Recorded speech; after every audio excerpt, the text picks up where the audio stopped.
Un saludo amigos y buenas noches, esto es Crónica de la Iglesia, la ventana que les abre el canal diocesano de televisión a la actualidad más inmediata de nuestra iglesia local durante los últimos 7 días. Le ofrecemos esta típica entrega de comienzos del mes de noviembre con menos agenda de la habitual, motivada por la irrupción en mitad de la semana de la solemnidad de Todos los Santos y la festividad de Todos los Difuntos, pero con el mismo ánimo y el mismo deseo de siempre. Pasen y vean.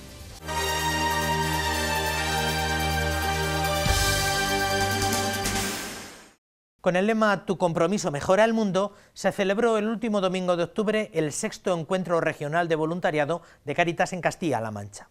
Una iniciativa que surgió hace más de una década, la de buscar un espacio y una jornada en la que fomentar la identidad de pertenencia a la misma provincia eclesiástica, y que congregó para la cita de este año en el Colegio de Infantes a más de 600 voluntarios en representación de los más de 6.000 que se desempeñan en toda Castilla-La Mancha. Toledo acogía este domingo el 6º Encuentro Regional de Voluntarios de Cáritas.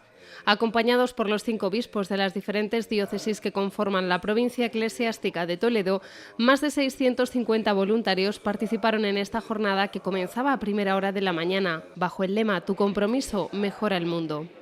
Queríamos hacer algo común para que la Cáritas regional no fuera una cosa ni una cuestión abstracta que la gente dijera ¿y esto qué es?, ¿no? De alguna manera queríamos que los voluntarios salieran de su propia parroquia, salieran de su propia diócesis y vieran que existen otras realidades, que al final todos vamos en el mismo barco, que todos tenemos los mismos problemas, pero que también todos tenemos las mismas esperanzas, las mismas alegrías. Entonces, este momento de podernos conocer, de podernos reconocer, pues nos parecía que podía ser interesante y que podía ser importante. En su saludo, el señor arzobispo de Toledo explicó que Cáritas es sus voluntarios y también sus trabajadores. Cáritas, con los voluntarios, lo que quiere hacer es llevar la caridad, el amor de Cristo a una sociedad que lo necesita y a unas personas concretas que tienen un rostro concreto. Y por ello me parece precioso poder ver vuestras caras, vuestras personas. Luis Antonio Rodríguez Huertas, seglar claretiano de la región bética, a través de una dinámica participativa explicó a los voluntarios el poder transformador de su compromiso. Confieso que estoy nervioso, esto de hablar a tanta gente buena, también con nuestros pastores aquí delante, ¿no? Pues es una responsabilidad importante. Pero sobre todo me siento muy agradecido a esta oportunidad que se me da. Voy a ver si, poco tengo que enseñaros o nada. Yo no voy a enseñaros nada. Lo que voy a compartir mi experiencia, mi forma de entender esto del lema que se nos propone desde la campaña institucional y lo que Dios quiera, ¿de acuerdo? A ver si consigo serviros un poquito. Compromiso que mejora el mundo en el que vivimos. Este encuentro nos ayude para seguir nuestra tarea.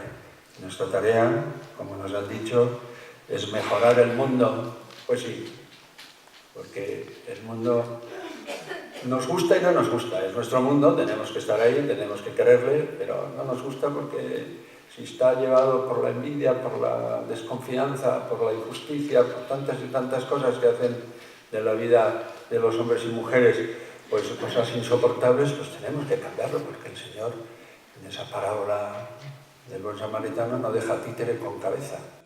El 6º Encuentro Regional de Voluntarios finalizó con la Santa Misa en la iglesia de San Julián.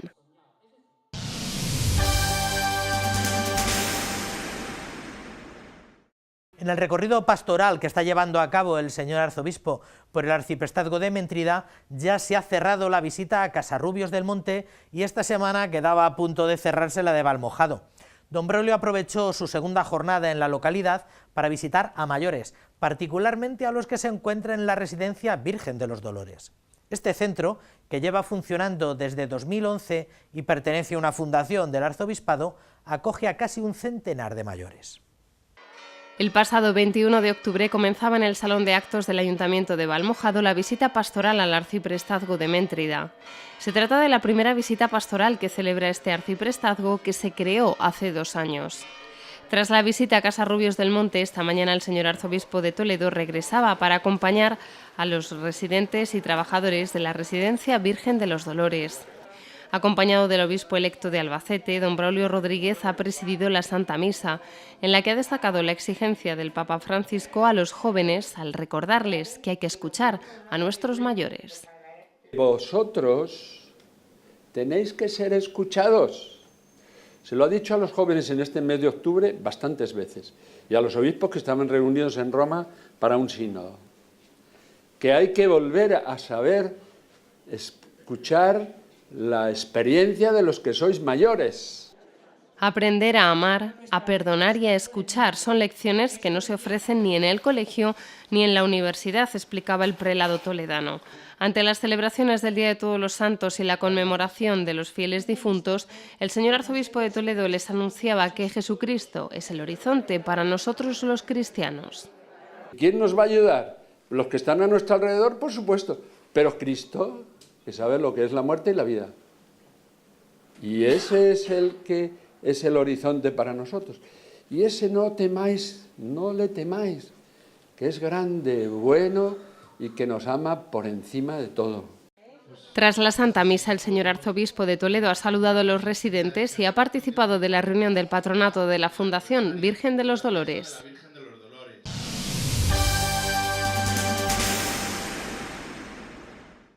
El 1 de noviembre, don Braulio, en la solemne misa mayor que presidió en la catedral, recordó a todos nuestros hermanos que gozan ya de la gloria de Dios, mientras todavía nosotros peregrinamos en la tierra guiados por la fe. El 2, el prelado también presidió la Santa Misa en sufragio por todos los difuntos, también en la catedral primada, pero a las 9 de la mañana. El prelado aseguró que tanto la solemnidad de los santos como la conmemoración de los difuntos son dos joyas litúrgicas que nos edifican como cristianos. El verdadero contraste de estos días se refleja entre los que celebran la noche de Halloween y quienes celebran el triunfo de Cristo resucitado en el Día de Todos los Santos. Así lo volvió a recordar el señor arzobispo de Toledo en su homilía en la solemnidad de Todos los Santos. Don Braulio Rodríguez lamenta las modas paganas que celebran la mofa de la muerte, sin creer que nuestra muerte ha sido vencida por Cristo resucitado, que nos hace partícipes de su vida nueva. Si esto lo adobamos de consumismo capitalista, ya tenemos toda una fiesta más para imponer por la fuerza en los medios de las costumbres y la propaganda. Y además, haber conseguido imponerlo en los colegios, formando parte de la programación oficial, sin saber por qué. Por lo menos no lo dicen. También lamentó la confusión con la celebración de los fieles difuntos y recordó que la fuerza del 1 de noviembre radica en ser capaces de seguir a Jesucristo en el camino a la santidad. No hay nada más grande en la liturgia de hoy que los fieles se acerquen a la mesa eucarística cantando las bienaventuranzas. Solo, hermanos, en la comunión con Cristo podemos transitar por los 8 caminos de felicidad que son las bienaventuranzas. Una felicidad según Dios, no según este mundo. Por eso, el señor arzobispo invitó a los cristianos a mostrar cuál es nuestra fe en el destino de los hombres y mujeres que creen en Cristo. Considera que la santidad es una buena oferta para esta generación poscristiana.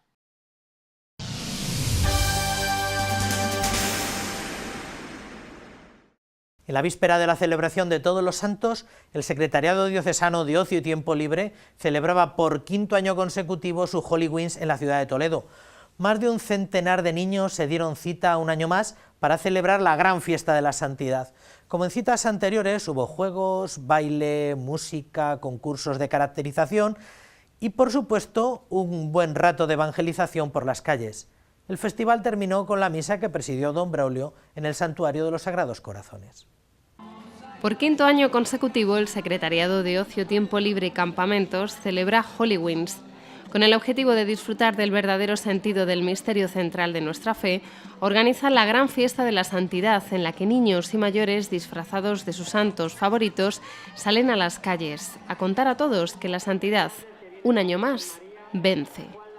Después de estos 5 años, Halloween no es un acto particular del Secretariado de Ocio, Tiempo Libre y Campamento, sino que en diversos colegios, parroquias se celebra un festival acomodado a sus circunstancias.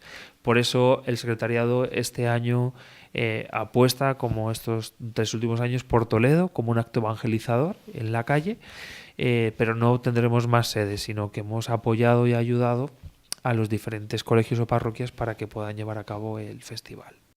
Son muchos ya los colegios y parroquias de la Archidiócesis de Toledo que se unen a esta celebración y lo organizan en función de sus posibilidades.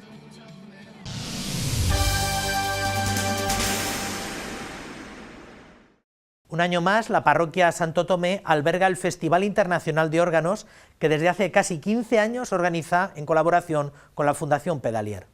Como en anteriores ocasiones, el certamen se abría con la misa de Requiem del Día de Difuntos y nos emplaza para otros 4 conciertos semanales, uno cada semana de noviembre. La entrada es gratuita, con invitación hasta completar el aforo. Las invitaciones, por cierto, se pueden recoger desde 2 días antes de cada concierto en la taquilla del entierro del Señor de Orgaz. 5 citas imprescindibles para los amantes de la música. Este año será una más gracias al patrocinio del Banco Santander. La primera este viernes con la misa Pro Difuntos de Pedro de Escobar, interpretada por el ensamble Cisneros. Es la misa Requiem más antigua que se conserva en España. En definitiva, una programación que sigue apostando, pues, aunque hay, por supuesto, músicos españoles y músicos centrados también de Toledo en este caso, pero sigue con este afán aperturista en el cual el concierto se convierte en una manera de compartir, dado que la parroquia saben que gira los bancos y que se produce una cercanía muy especial con el organista. El 10 de noviembre podrán disfrutar de la interpretación de Ángel Montero, organista de la Catedral de Segovia. Una semana después, el francés Vincent Chevenaz deleitará al público con su música y el austriaco Roman Hauser lo hará el 24 de noviembre. La última cita será el día 30 del mismo mes. El coro lírico Miguel de Cervantes de Alcalá de Henares repite en este festival de órgano. La Fundación Pedalier, la parroquia de Santo Tomé, vuelvo a decir, pone a disposición de la ciudad, de Castilla-La Mancha y, por supuesto, quien quiera venir de nuestro país o de fuera de nuestro país, unos conciertos de primera línea con unos intérpretes que son de los mejores del mundo. La parroquia de Santo Tomé vuelve a ser el escenario de este festival, pero además de conservar el patrimonio y de aportar 1/3 de lo que recibe a la diócesis, no olvida su labor caritativa. Es decir, Santo Tomé tiene cedido a una ONG una casa para rehabilitación de alcohólicos y un piso en el polígono a una ONG también para que allí puedan residir presos en situación especial que les concede el Ministerio de Justicia que puedan residir. Todo esto forma parte de ese conjunto que realiza la parroquia de Santo Tomé. Las invitaciones pueden recogerse en la taquilla de la iglesia de Santo Tomé desde el día antes de cada concierto. Están limitadas a un máximo de 2 por persona.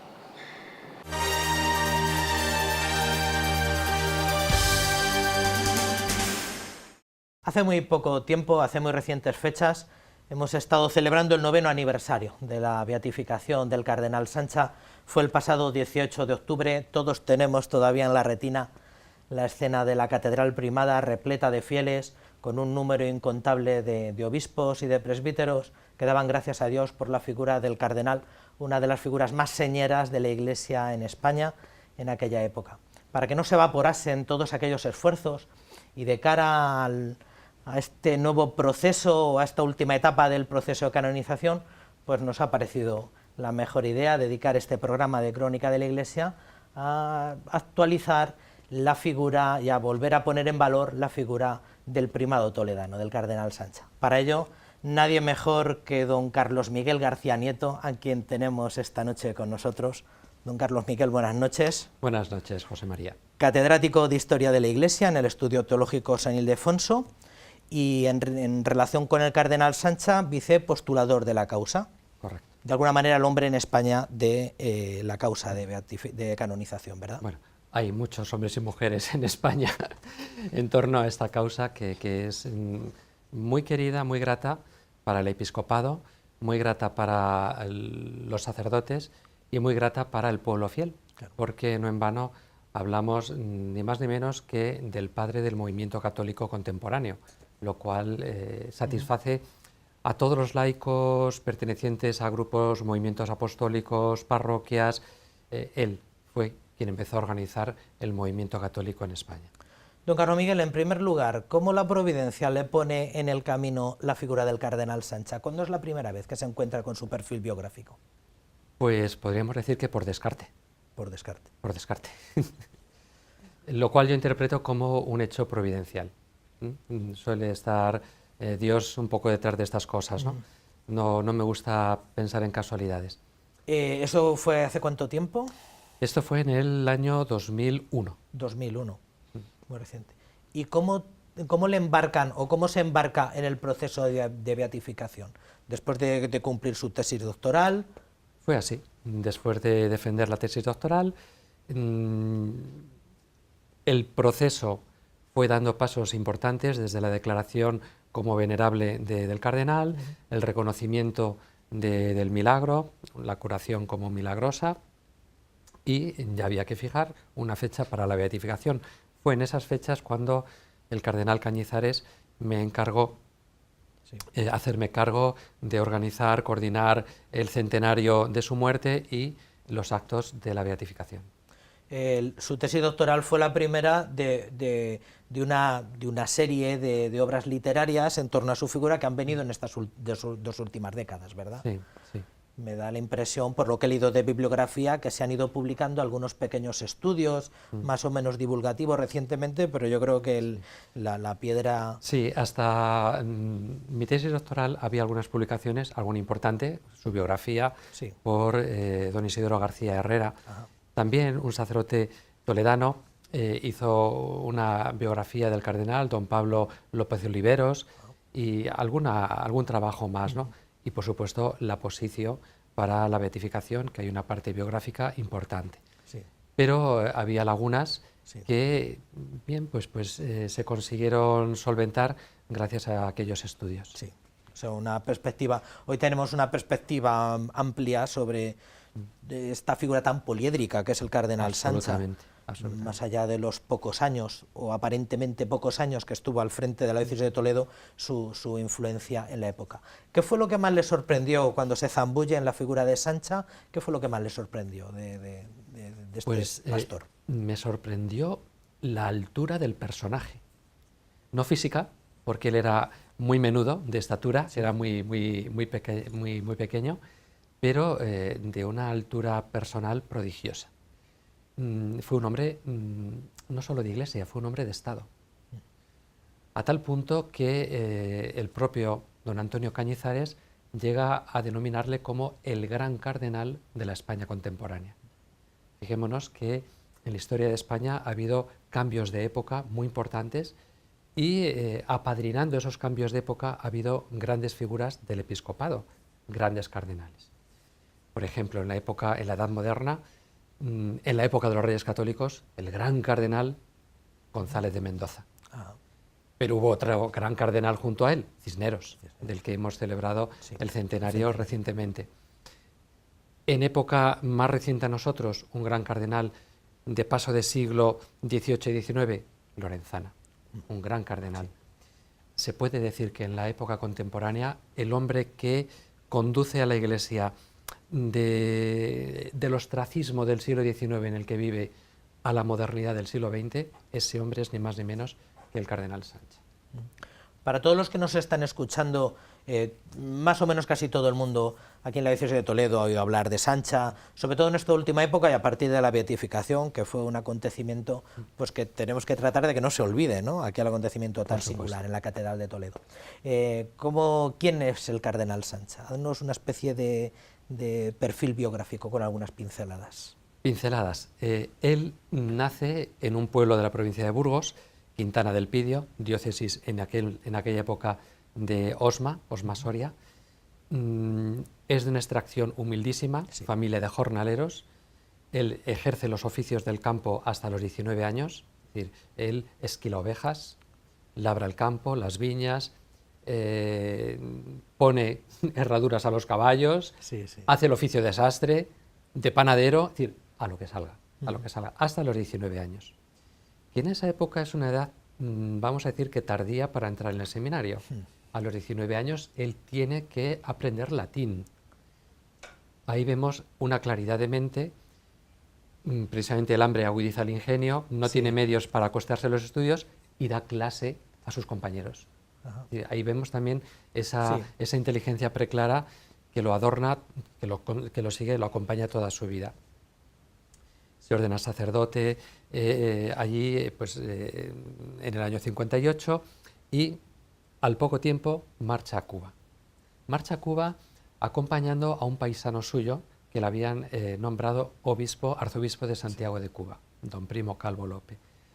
Allí en Cuba está aproximadamente 14 años. Es una época difícil, muy depauperada en aquella Cuba que tiene la primera guerra colonial, con huérfanos, inválidos, en fin, y una ruptura social importantísima. Y ahí le ejerce su ministerio. Es la época que marca su vida, la época de Cuba. Es donde da un paso al frente en fidelidad a la Santa Sede, ¿verdad? Que es allí un poco lo que se jugaba. Así es. Al fin y al cabo. Es decir, ¿qué es lo que ocurre? El arzobispo fallece muy pronto y el gobierno de Amadeo de Saboya nombra un candidato para aquella sede que la Santa Sede considera indigno y la Santa Sede no lo aprueba. En ese momento estalla un cisma en aquella iglesia y Sancha se posiciona junto a la Santa Sede, lo cual le vale cárcel. Cárcel 9 meses en distintos sitios, pero uno de ellos en un polvorín, en una celda en la cual él no consigue ponerse de pie. Imaginémonos cómo era, siendo él bajito, cómo sería aquella celda, y debajo estaba el polvorín del castillo, con lo cual en cualquier momento aquello podía saltar por los aires. Esa fidelidad del cardenal Sancha, aparte del testimonio que dio encarcelado de alegría, de apostolado entre los otros presos que había, algunos presos no eran compañías muy recomendables, y él en su trabajo los fue convirtiendo. Bien, pues ese testimonio heroico tuvo tal resonancia en la península que cuando llega la Restauración, llega Alfonso XII, piensan en él como obispo, en este caso obispo auxiliar de Toledo. O sea que es cierto que el proponerlo para la dignidad episcopal fue un poco en reconocimiento de todo lo que fue la época de Cuba. Tal y como asegura algún historiador, que de alguna manera quisieron recompensar aquella fidelidad a la Santa Sede y aquella especie Fue reconocimiento de ese testimonio heroico. De hecho, aquí en la península, mejor no podemos hablar aquí en España porque Cuba era España, pero en la península se reconocía. De hecho, se le llamaba a él, junto a don José Orbera, que en ese momento era el vicario capitular de la diócesis, los mártires de Cuba. Entonces, eran los dos presbíteros más famosos que había en España en ese momento. ¿Qué hay de cierto, algo que he leído por ahí también de mano de alguna historiadora, que recupera el segundo nombre María después de la época de Cuba? Sí, precisamente cuando lo consagran como obispo auxiliar de Toledo, él se hace imponer el nombre de María por su devoción a la Madre de Dios. Sí. Es una de las características que también lo acompañan a lo largo de toda su vida. Que yo lo retrotraigo a su infancia, cuando él pierde a su madre. Él pierde a su madre con 9 años y esa pérdida le hace poner su mirada pues, en la que a partir de ese momento él considera como su madre la Virgen María. Primero auxiliar de Toledo, como... Un caso también muy peculiar, porque es, que yo sepa, el único obispo auxiliar de Toledo que con el paso de los años regresa a Toledo como cardenal primado. Sí, por cierto. Sí. Después me parece recordar Madrid, después vino... No, Ávila. Ávila. Muy poquito tiempo también. Es la diócesis en la que menos tiempo está, 4 años. 4 años. En Ávila está 4 años, pero muy fecundos. Él llega a Ávila justo cuando se celebra el 3er centenario de la muerte de Santa Teresa. Y le toca organizar peregrinaciones, es un año jubilar. Ahora que acabamos de cerrar el año jubilar teresiano, allí también se celebró otro año jubilar. En Ávila, él funda la primera trapa femenina de España. Y precisamente la visión que él tiene es para muchachas pobres que no tienen una dote y por tanto no pueden ingresar en ningún monasterio. Se les cerraban las puertas de todas las órdenes. Él funda este monasterio y fue una revolución en aquella España, porque acudieron muchachas prácticamente de toda España. O sea, fue un revulsivo. Estando en Ávila es donde él pergeña un proyecto de Congreso Católico Nacional. que luego materializará en Madrid cuando sea obispo de Madrid-Alcalá. Al estilo italiano, porque él miraba lejos y la miraba largo. La ópera de I Congressi. La ópera de I Congressi. Después Madrid, que yo creo que fue una época también esplendorosa y que le realza un poco más su figura, porque se trataba de organizar una incipiente diócesis. Una diócesis recién fundada, tan solo contaba con 8 meses, 8 meses en los que su primer obispo muere asesinado. Sí. Ojo, Sancha iba a haber sido el primer obispo de Madrid, pero presiones políticas al final hicieron desistir a la Santa Sede de nombrarle como primer obispo a él. Pero el primer obispo, don Narciso Martínez Izquierdo, tan solo dura 7 meses al frente de la diócesis, con lo cual no le da tiempo a hacer prácticamente nada. Bien, pues Sánchez, el gran organizador de la diócesis madrileña, con la creación de nuevas parroquias. Madrid era muy complicado, empezando por el clero que había. Un sacerdote había asesinado al obispo, Sí.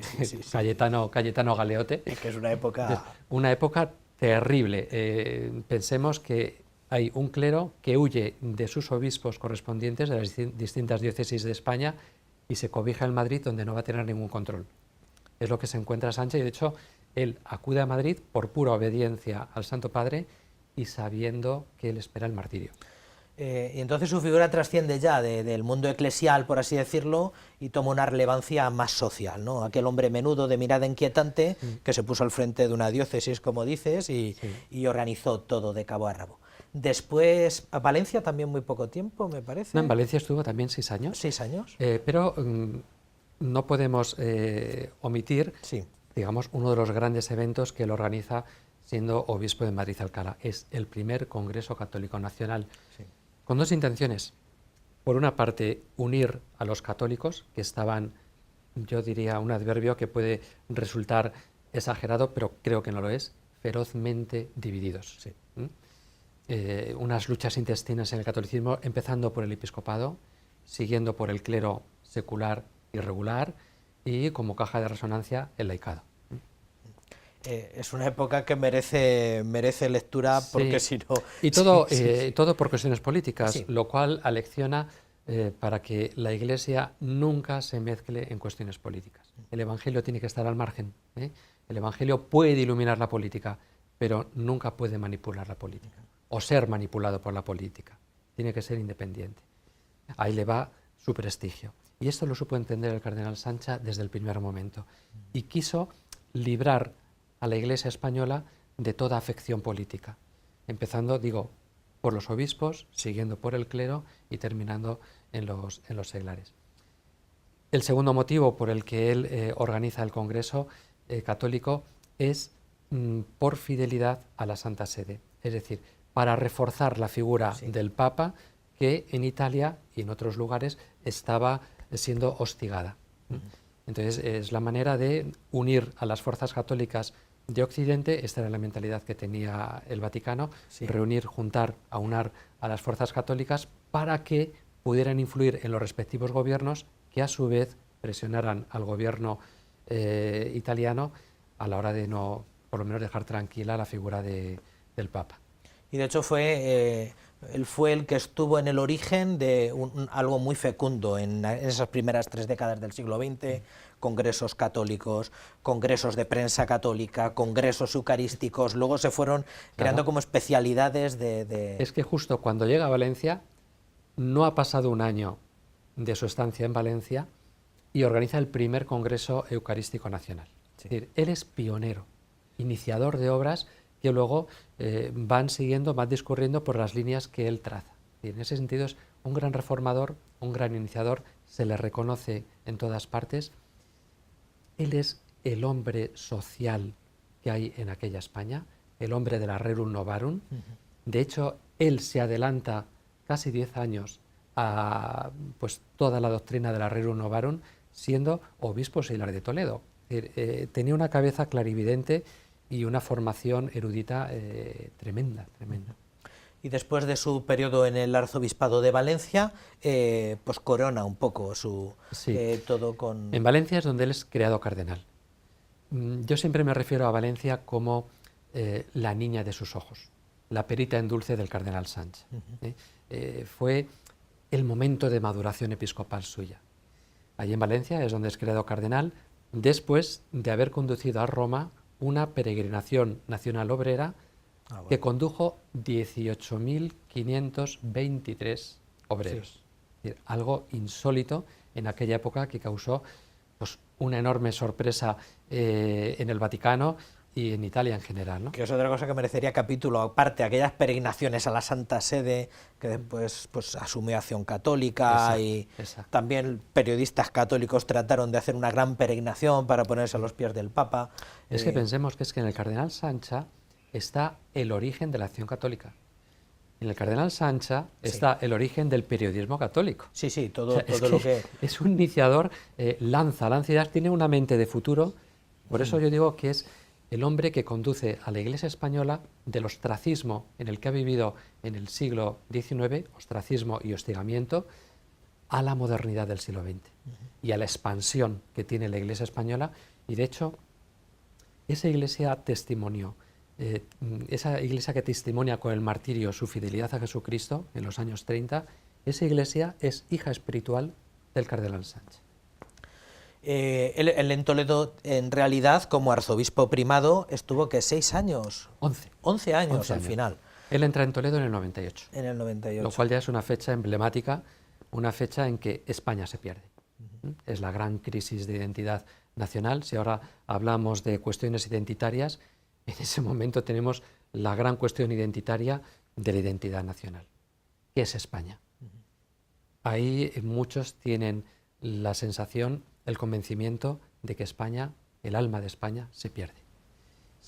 Intentan dar muchas respuestas regeneracionistas, es la época del regeneracionismo, Prat de la Riba, Joaquín Costa.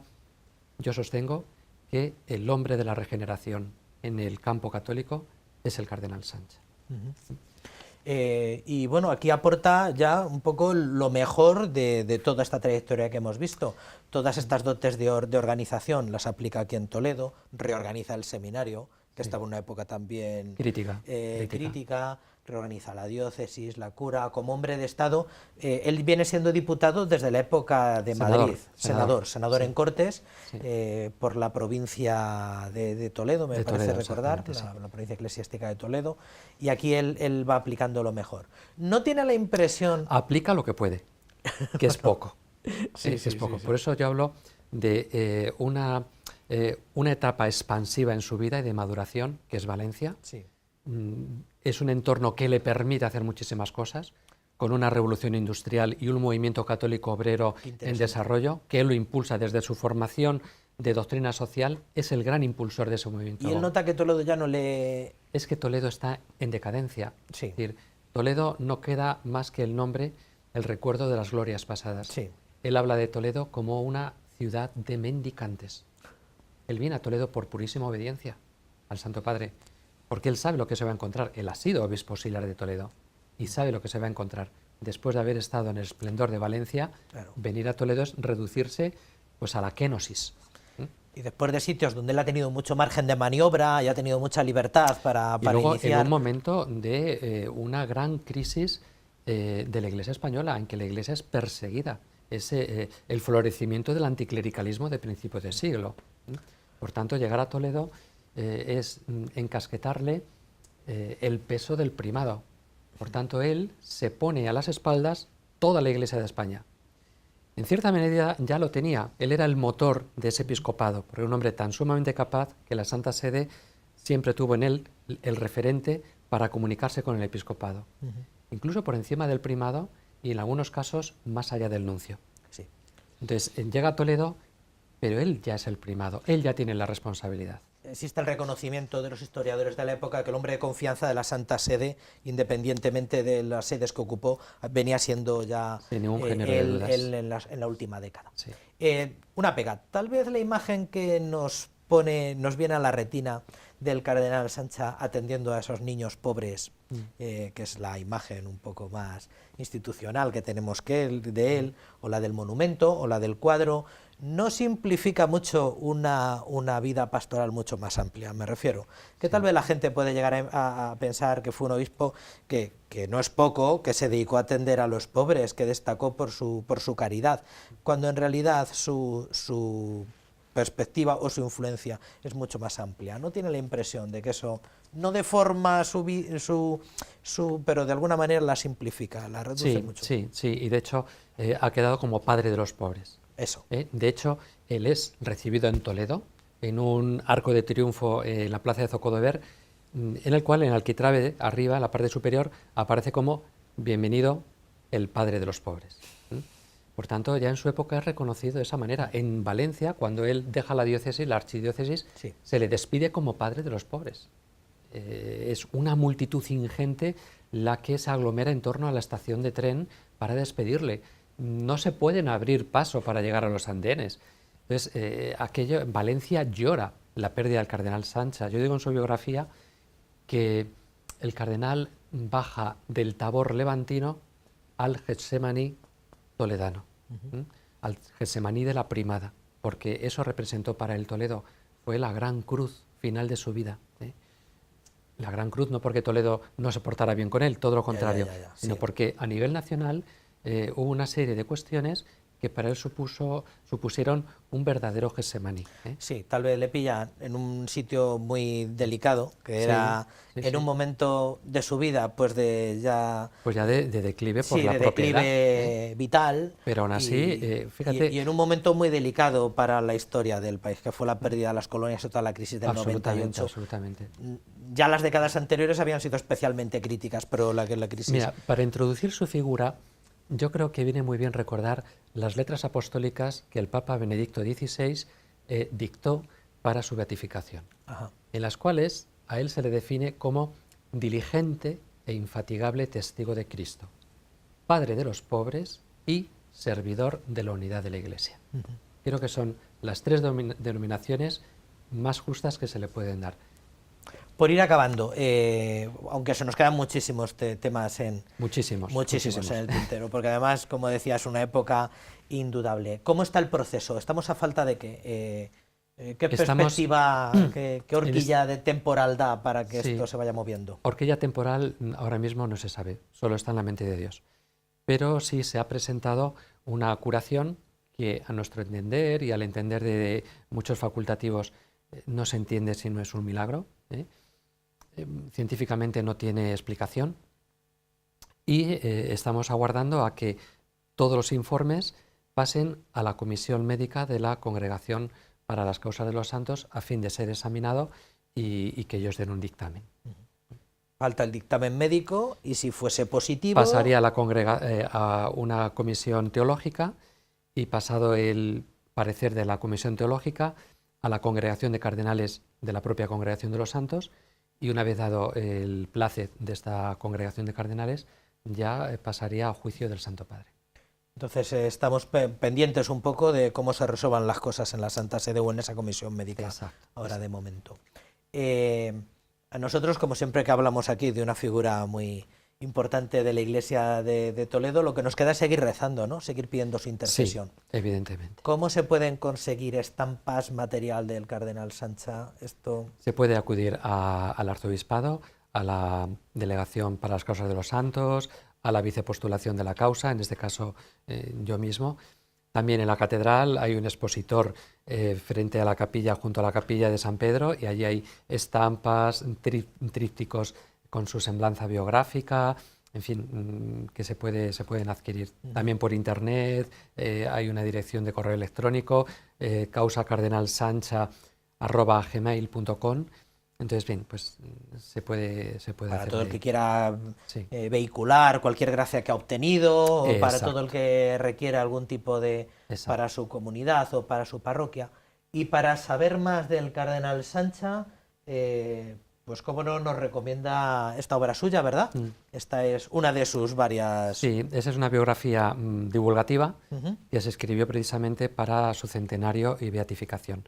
a fin de que la gente tuviera un conocimiento inmediato de su figura, no profundo, pero al menos amplio, de lo que representa el cardenal Sánchez. Está editado bajo el auspicio del Cabildo de la Santa Iglesia Catedral Primada y se puede encontrar en la librería pastoral.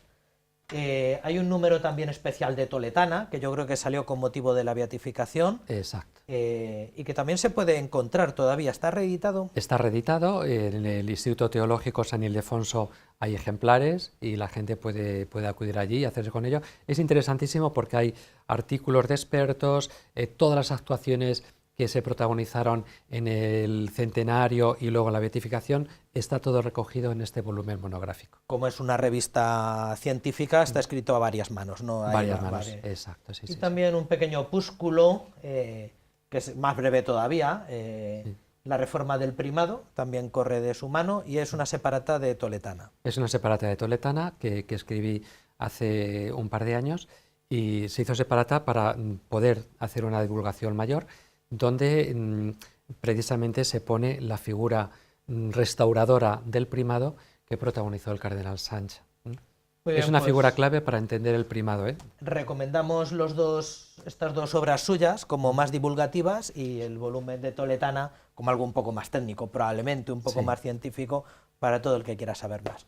Pues muchísimas gracias, don Carlos Miguel, por habernos ayudado a que no se olvide un poco a mantener en alto la figura del cardenal Sánchez. Muchas gracias por todo. Gracias a ti, José María.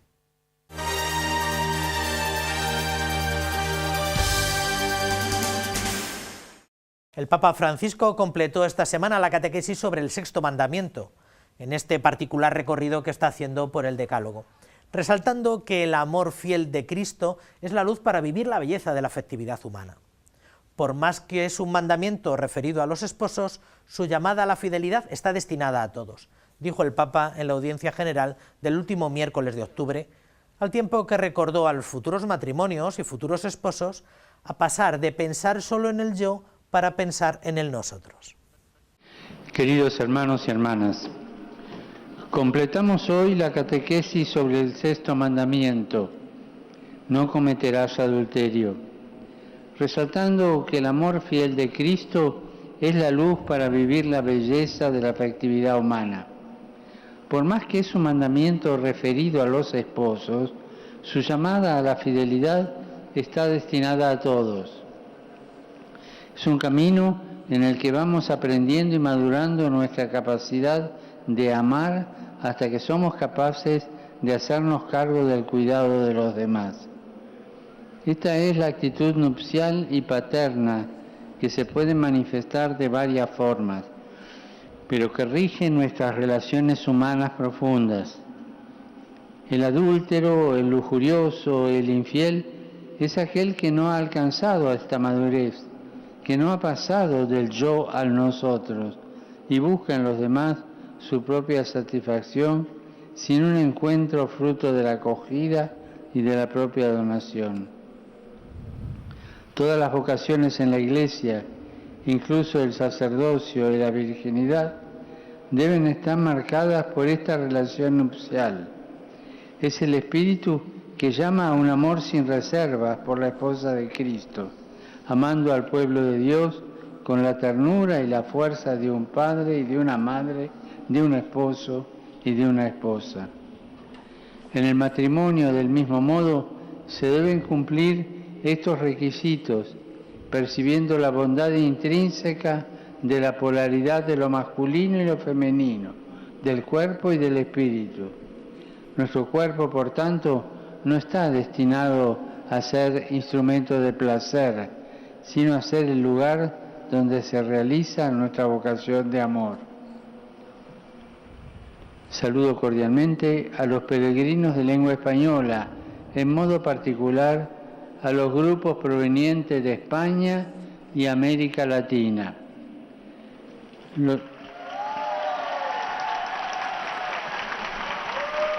Los animo a que, siguiendo el ejemplo de los santos, cuya solemnidad celebramos mañana, sean capaces de vivir su vocación con plenitud y fidelidad, en sintonía con ese amor nupcial que Jesucristo nos ha revelado y entregado como don. Muchas gracias.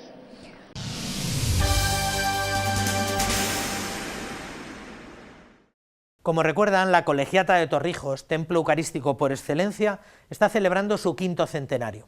Con ocasión de esta efeméride se ha presentado una exposición sobre la Colegiata, Alonso de Covarrubias, su maestro Enrique Egas y el paso del gótico al renacimiento en la diócesis de Toledo. Se trata de una muestra que tendrá 2 sedes, una la propia Colegiata en Torrijos y otra en la Capilla de Reyes Nuevos en la Catedral Primada, una de las obras más significativas de Covarrubias en sus comienzos. Del 6 de noviembre hasta el 6 de enero del próximo año, la Catedral Primada acogerá la muestra La Colegiata de Torrijos, de la Loca del Sacramento a Alonso de Covarrubias. Se trata de una nueva ocasión para el encuentro entre estas 2 grandes figuras de la historia de España y que tienen escenarios comunes, como son Torrijos, Toledo y la Catedral Primada. El comisario de la muestra, Fernando Marías, explicaba cuáles son los ejes de esta exposición, que tendrá como escenario la Capilla de Reyes Nuevos.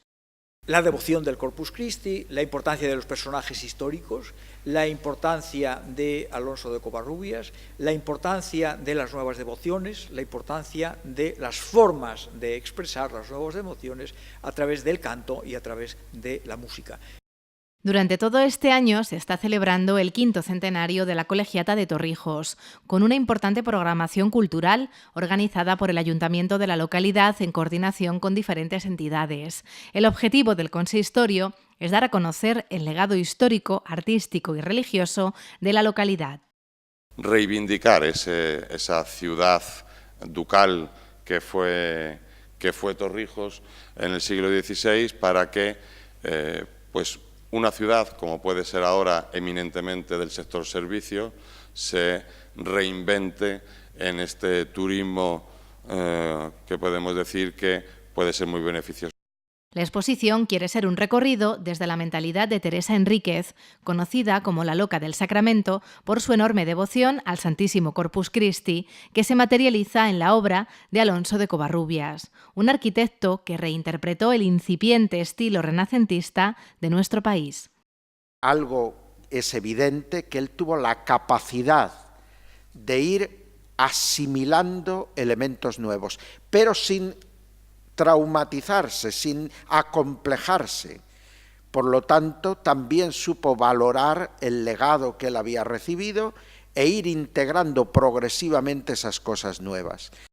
La muestra se podrá visitar desde el próximo 6 de noviembre y estará abierta hasta el 6 de enero, y se complementa con la musealización del propio edificio de la Colegiata de Torrijos.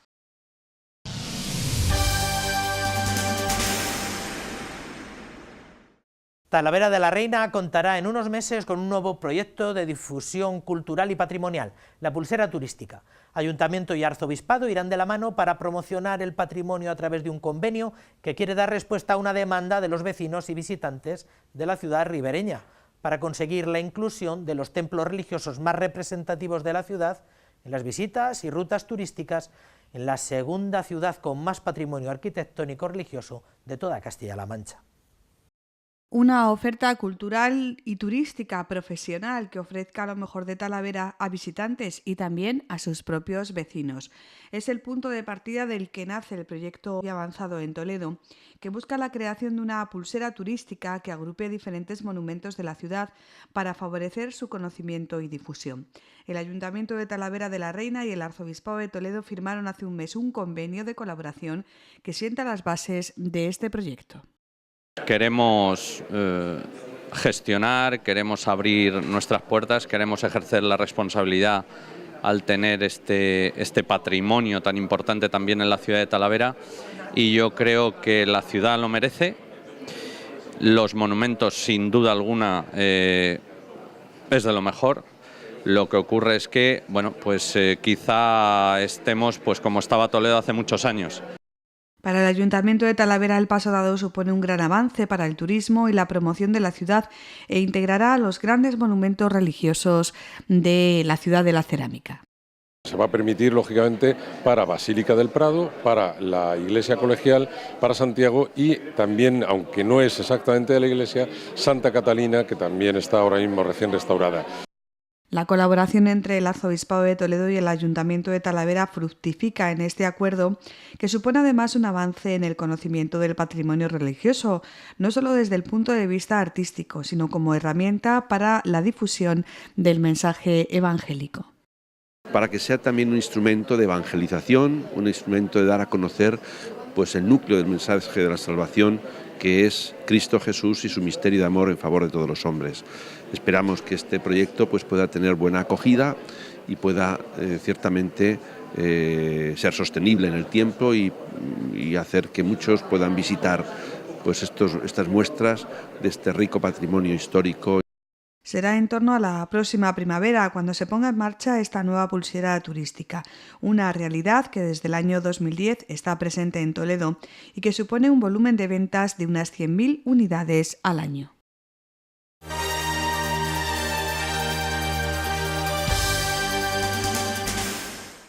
Hasta aquí la crónica de la Iglesia de esta semana. Ya saben que pueden volver a visionar muchos de estos contenidos en el canal de YouTube del que dispone Radio Televisión Diocesana, donde además podrán encontrar el resto de la programación de esta Santa Casa. Nosotros por nuestra parte les emplazamos a que nos acompañen la semana que viene, aquí en el mismo sitio y a la misma hora, para más y mejor información eclesial. Quédense ahora con la mejor programación, que es la que les ofrece el canal diocesano, que es su canal amigo. Hasta entonces, que sean felices.